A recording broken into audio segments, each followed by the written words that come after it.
ना मामा भूख लगा थे। अरे पीसा तो हम आचे का नाचा था मेरे का काम चलात मनीष भाई? ये तो चटनी पीसा था भाई। बैठ ना यार, बैठ बैठ। वो रोजगार वाला फार्म ला भरेस मनीष भाई? चालू हो गया यार। कब के हो गए यार? मोबाइल में भरावा थे, भर ले। हाँ यार हाँ, भाजी तो चटनी निकाल ले बे। हाँ ले ठीक है मनीष भाई, मैं जाता हूँ यार घर। हाँ भाई हाँ हाँ।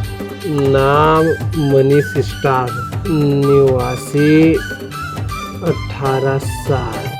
फोटो फोटो कौन से डाला? मैं डालन का मामा। ये ले भाजी, ये ले तही डाल दे। अच्छा वाला डाल बे भाजी। अरे 1 नंबर वाला डालू मामा।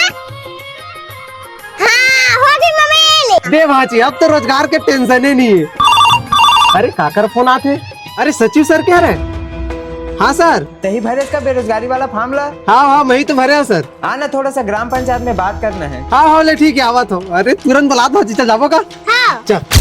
नमस्ते सर। नमस्ते नमस्ते। मनीष स्टार तोरे नाम है? हाँ मोरे नाम हरे सर, मनीष स्टार। ये फॉर्म ला कौन भरे है जी? मैं ही तो भरे हूँ सर फार्मला। कैसे भाजी? हाँ मामा। हाँ मैं ही तो भरे हूँ सर। हीरो बने के साथ चढ़े का रे? कैसे बात करते हो सर तुम? नहीं बाद में बनमोर सर हीरो। ये लगे है तेना तोरे फोटो है रे? वाह मोर फोटो नहीं का, मोर डॉकी फोटो नहीं सर। कैसे बात करता सर कहूँ सर? ये ले देखना बाबू, ये ले। अरे कहाँ देखे लगी सारे वहाँ मोरेज फोटो होगी।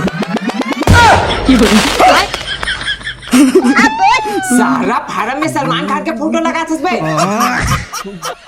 गलती हो गई भैया। सलमान खान के फोटो डाले भाजी। तो मामा तोरे से करवा फोटो लग देता, पूरा कैंसिल कर देती।